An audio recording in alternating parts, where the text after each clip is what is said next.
이스라엘이여, 너는 행복자로다. 여호와의 구원을 너같이 얻은 백성이 누구뇨? 그는 너를 돕는 방패시요 너의 영광의 칼이시로다. 내 대적이 내게 복종하리니 내가 그들의 높은 곳을 밟으리로다. 아멘. 자, 오늘 말씀을 통해서 큰 은혜가 역사하실 줄로 믿습니다. 오늘은 행복한 삶 말씀 시리즈 첫 번째 시간으로 나는 행복자다라는 제목으로 말씀드리겠습니다. 저는 참 신학대학원에 다닐 때 정말 가난한 신학생이었어요. 가장 제 인생에 재정적으로 어렵고 힘들 때, 그리고 앞날이 너무 참 불투명하고 그리고 참 두려움이 많았어요. 어떤 형제님을 전도를 부탁을 해서 제가 기도하면서 그 형제님을 이렇게 좀 간절한 마음으로 전도를 하게 됐어요. 그리고 그 형제님은 그날 정말 감격적으로 예수님을 나의 주님으로 영접하셨습니다. 그리고 교회를 나오기로 이제 약속을 하고 차를 타고 이렇게 가는데, 사실 내일이 제가 중요한 리포트를 내는 날이고, 분명히 제가 염려, 근심, 걱정하고 두려워하는 문제들이 있는데 그냥 하나님의 은혜가 넘쳐버리니까 그냥 지금의 문제는 문제로 보여지지 않는 거예요. 그때 저는 그 순간 잊지 못해요. 내가 정말 하나님의 은혜가 넘치면 지금 당장 어떤 염려, 근심하는 문제가 있다 할지라도 이렇게 행복할 수 있는 거구나. 사랑하는 성도 여러분, 이 코로나19의 어려움 속에서 우리 모두가 하나님의 은혜만 넘치기만 한다면 얼마든지 저와 여러분은 행복할 수 있을 줄로 믿으시기 바라요. 저는 고린도 후서 13장 11절 말씀을 보다가 이제 고린도 전후서 강의를 하다가 이 말씀을 발견하게 되었어요. 이 고린도 교회가 성령으로 역사하고 부흥이 일어났는데 많은 문제들이 있었어요. 여러분, 문제가 없는 교회, 문제가 없는 성도가 어디 있겠습니까? 그런데 사도 바울이 마지막으로 고린도 교회 교인들에게 이렇게 말씀하는 거예요. 다 같이 고린도서 13장 11절을 우리 한번 큰 소리로 한번 읽겠습니다. 시작. 마지막으로 말하노니 형제들아 기뻐하라. 온전케 되며 위로를 받으며 마음을 같이하며 평안할 자. 거기까지 믿으시면 크게 한번 아멘. 형제들아, 마지막으로 말하노니 형제들아 기뻐하라. 너희들은 이런 문제가 많은 상황 속에서도 온전케 되며 위로를 받으며, 오늘 그냥 하나님의 위로가 여기서 넘쳐났으면 좋겠어요. 마음을 같이하며 평안할지어다. 그러니까 마지막으로 뭐를 말합니까? 형제들아 기뻐하라. 이 말은 그 원어의 뜻이 행복하라 그 뜻이에요. 무엇보다도 여러분, 이제 자식들 놔두고 내가 영원한 천국에 갈 때 우리 부모님들이 우리 자녀들에게 마지막 할 수 있는 말, 너희는 예수님 안에서 정말 항상 행복한 삶을 누렸으면 좋겠다. 그게 부모의 심정 아니겠습니까? 왜냐하면 그 행복한 것이 우리 하나님의 뜻이라는 거예요. 자, 우리 데살로니가전서 5장 우리 16절부터 18절 우리가 항상 암송하는 말씀이죠. 시작. 항상 기뻐하라. 이는 그리스도와 예수 안에서 너희를 향하신 하나님의 뜻이니라. 믿으시면 아멘 해보세요. 항상 기뻐하는 것, 항상 우리가 행복하는 것, 이것이 너희를 향하신 하나님의 뜻이니라. 저는 이 코로나19에 어떤 어려움이 있어도 우리는 주 안에서 항상 행복해야 될 줄로 믿습니다. 오늘 신명기 33장의 배경은 이제 이스라엘 백성들이 이제 가나안을 앞두고 이 광야의 그 험난한 길을 걸어갈 때 모세가 120년을 살면서 참 돌아보니까 참 우리의 믿음 생활은 이런 거였다 하면서 유언과 같이 마지막으로 이스라엘 백성들에게 하는 말이에요. 이스라엘아, 너는 행복자로다. 그래요. 사랑하는 성도, 우리는 이미 예수 안에서 행복자가 된 줄로 믿습니다. 이 광야 가운데 있는 이스라엘 백성들에게 너희는 그 어떤 상황과 상관이 없이 이미 행복자가 됐다는 것을 기억하라는. 이 말은 뭡니까? 이 신약에 와서 항상 기뻐하라. 같은 말이죠. 저는 오늘 이 말씀은 우리에게 어떻게 보면은 영적으로 본질적인, 어떻게 보면 가장 기본적인 말씀이 될 수 있지만, 오늘 행복에 대한 우리 말씀 시리즈 참 서론적인 말씀으로 저와 여러분이 내가 행복자가 된 이유, 두 가지 오늘 본론적으로 함께 나눌 때, 첫 번째로는 우리가 행복자가 된 이유, 첫 번째는 구원을 받은 자가 되었기 때문에 행복을 누릴 수 있다는 거예요. 신명기 33장 29절 다 같이 한번 믿음으로 선포하겠습니다. 시작. 이스라엘이여, 너는 행복자로다. 여호와의 구원을 너같이 얻은 백성이 누구냐. 지금 이스라엘이 강대국이라서 행복자가 됐다고 얘기 안 합니다. 이 광야에서 어떤 여건이 좋아서, 상황이 좋아서 행복할 만한 조건이 되어서 행복자라고 말하는 것이 아니라, 이스라엘아, 너희는 하나님이 택한 백성이고 이미 구원을 받았기 때문에 그거 하나만으로 행복하라는 거예요. 여러분, 이 말씀은 저와 여러분이 오늘 내가 하나님의 자녀가 된 거 하나만으로 우리는 얼마든지 행복할 수 있게 될 줄로 믿습니다. 진정한 행복은 예수님이 없이는 불가능하다는 거예요. 여러분, 우리 예수님을 만날 때만, 예수님을 믿을 때만 진정한 행복이 있는 줄로 믿으시기 바라겠어요. 이 코로나19에 어떤 어려움이 있어도 우리 예수 믿는 하나님의 자녀들은 끝까지 내가, 하나님이 나를 택하시고 하나님의 자녀로 살아가는 거 하나만으로도 우리는 행복하고 행복해야 될 줄로 믿으시기 바라겠어요. 그럼 우리 새가족 여러분들은 이 코로나19의 어려움 속에서 우리는 정말 예수님 만나야 돼. 서울은혜교회에서 정말 예수님 만나고 예수 믿고 성령 받고 정말 하나님과 함께 영원한 행복을 누리는 우리 모두가 되시기를 예수 이름으로 축원합니다. 그래서 이 구원받은 사람의 행복은, 두 번째로 구원받은 사람의 행복은 환경을 초월한 행복입니다. 어떻게 환경을 초월할 수 있습니까? 사도 바울은 이 빌립보서를 쓰면서 감옥에서 그 히터도 없고 늘 벼룩과 이가 드글드글하는 그 감옥 안에서 그는 주 안에서 모든 환경을 초월한 행복을 누렸어요. 다 같이 빌립보서 4장 4절을 큰 소리로 읽겠습니다. 시작. 주 안에서 항상 기뻐하라. 내가 말하노니 기뻐하라. 여러분, 우리 인간의 힘으로는 행복할 수 없지만 주 안에서 항상 기뻐할 수 있는 줄로 믿습니다. 우리가 예수님 믿기 전에는 어떤 조건이 돼야 행복했어요. 자식이 잘 되고 또 재정적으로 어려움이 없을 때 우리는 행복하다고 느낍니다. 그러나 또 자녀에게 어려움이 오거나 또 사업이나 재정이나 가정에 어려움이 올 때, 조건이 안 될 때 또 행복을 잃어버려요. 이 행복이라는 것은 어찌 보면 세상의 행복은 조건이 돼야 행복할 수 있어요. 그러나 예수님 안에서의 행복은 우리 인생의 모든 환경을 초월한 행복이라고 여러분 꼭 믿으시고, 우리 인간의 힘으로는 행복할 수 없지만 주님 안에서는 오늘도, 주 안에서 오늘 우리의 영이 행복하게 될 줄로 믿으시기 바라겠어요.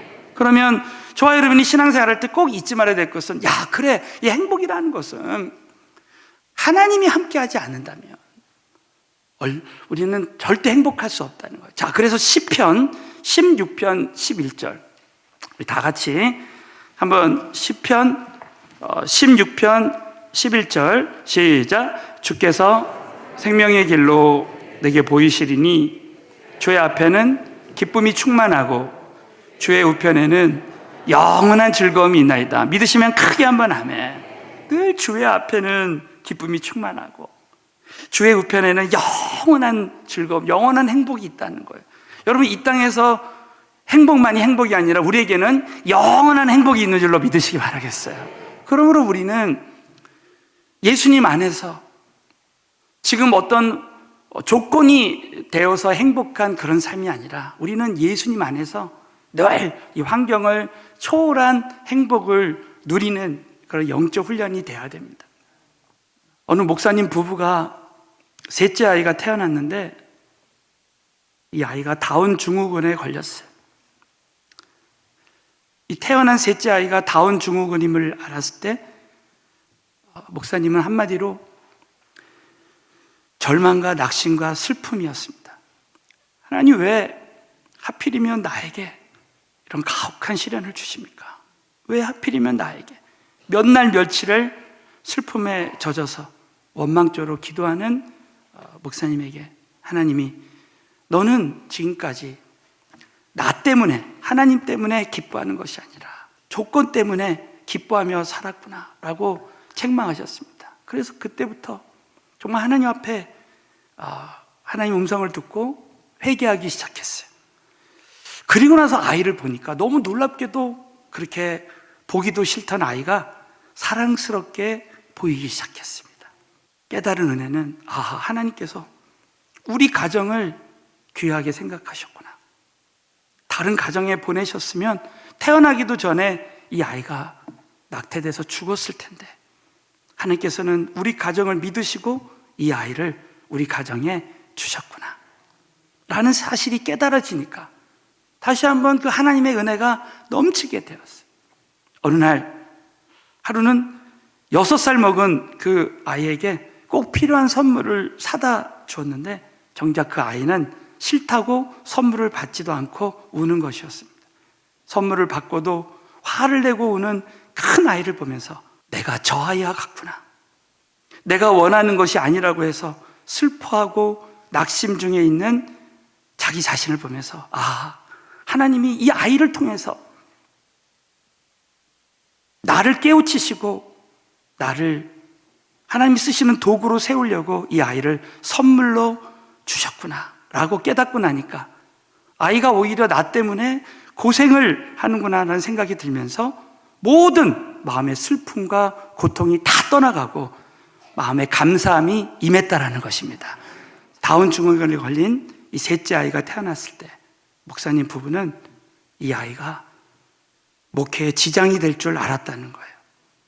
그런데 지나고 보니까 이 아이 때문에 신앙도 깊어지고 하나님을 더 깊이 알게 되고 사람들을 이해하는 폭이 넓어져서 그 다음부터 설교도 달라지고 사람을 품는 그 그릇도 커지게 되었다라는 거예요.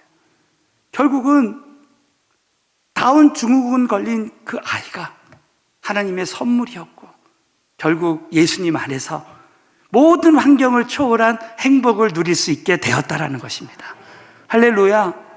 여러분 오늘 이 말씀을 통해서 다시 한번 우리의 그 예수님 믿는 사람들의 행복은 어떤 지금 조건이 있어서 행복한 것이 아니라 오히려 모든 환경을 얼마든지 주 안에서 초월할 수 있는 행복이라고 여러분 꼭 믿으시고 우리 다시 한번 우리 옆 사람에게 인사하겠습니다. 예수님 안에서 환경을 초월한 행복을 누리시기 바랍니다. 한번 써겠어요. 두 번째는 하나님의 일을 감당하는 과정에서 얼마든지 행복을 누릴 수 있다는 거예요. 왜냐하면 오늘 두 가지 하나님이 모세를 통해서 이렇게 말씀하시는 거예요. 하나님은 나를 돕는 방패가 되신다. 한번 믿음으로 선포하고 하나님은 나를 돕는 방패가 되십니다. 신명기 33장 29절에 보면 그는 너를 돕는 방패시오. 모세와 이스라엘 백성들에게는 감당해야 될 일들이 있었습니다. 이스라엘 백성들은 하나님의 명을 쫓아 이제 광야를 지나서 가나안 땅에 들어가야 돼. 그 가나안 땅에는 가나안 7 족속들이 있었습니다. 요단강을 건너고 여리고를 무너뜨리고 가나안 7 족속을 다 멸하라는 그 우상을 섬기는 가나안 족속을 멸하라는 그 하나님의 그 명령이 있었어요. 감당해야 될 일이 있습니다. 그들은 아마 마음에 큰 두려움이 있었을 거예요. 광야에서 오합지졸인 한 번도 전쟁을 경험해보지 못했던 이스라엘 백성들이 어떻게 그 하나님의 일을 감당할 수 있습니까? 근데 놀랍게도 하나님이 이스라엘 백성들에게 이렇게 위로해 주시는 거야. 이스라엘아, 내가 너의 방패가 될 것이다. 이미 홍해를 건널 때 애국 군대를 그들은 막을 수 없었습니다. 그냥 도망가는 길밖에 없어요. 그런데 홍해를 일방적으로 하나님이 다 갈라주시고 저는 확신해요. 앞으로 우리 서울의교회 성도님들에게 모든 홍해를 다 갈라주실 줄로 믿습니다. 그 홍해를 다 갈라주시고 이스라엘 백성들이 다 건널 때 하나님이 방패가 되셔서 애국 군대를 다 막아주셨어요. 사랑하는 성도들, 하나님만이 우리의 진정한 방패가 되시는 줄로 믿으시기 바라겠어요. 이 말씀은 뭐예요? 우리가 사는 날 동안 하나님이 우리를 보호해 주시겠다는 약속입니다. 그러므로 우리는 하나님이 방패가 되시는데 여러분 절대 걱정할 필요 없어요. 아무리 여러분 오미크론이 온다 할지라도 하나님이 택하신 하나님의 자녀들은 보호해 주시게 될 줄로 믿으시기 바라겠어요.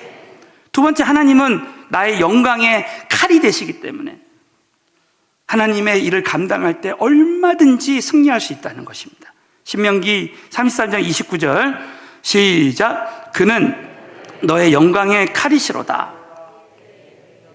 내게 복종하리니 내가 그들의 높은 곳을 밟으리로다. 믿으시면 크게 한번 아멘 해보세요. 하나님은 우리의 영광의 칼이 되셔서 내 대적이 내게 복종하리라. 여러분, 우리가 이 땅에 아무리 골리앗과 같은 큰 문제가 있어도요, 예수의 이름으로 다 복종하게 될 줄로 믿습니다. 내가 그들의 높은 곳을 밟으리로다. 이 말의 원어의 뜻이 뭐냐면 그들의 목을 밟을 것이다. 또 높은 곳을 밟는다. 이것은 싸움에서 승리한다라는 말씀이에요. 여러분, 이 마지막 시대 요한계시록을 또 보면요, 저와 여러분이 어떤 영적 전쟁을 해도 결국 예수님이 100% 승리하게 해 주시게 될 줄로 믿으시기 바라겠어요. 그러므로 우리가 주님의 일을 하는 과정에서 때로는 어려움이 찾아올 수도 있습니다.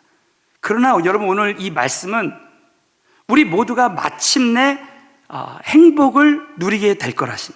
그러므로 우리는 신앙생활할 때 지금 당장은 우리에게 때로는 하나님의 일을 감당할 때에 우리가 믿지 않는 부모님들을 전도하고 또 선교하고 중보하며 나아갈 때 가정 중에 어려움이 있지만 너무 놀랍게도 하나님은 마침내 우리에게 행복을 주신다고 믿고 우리는 모든 단계에서 행복을 누릴 수 있어야 돼요.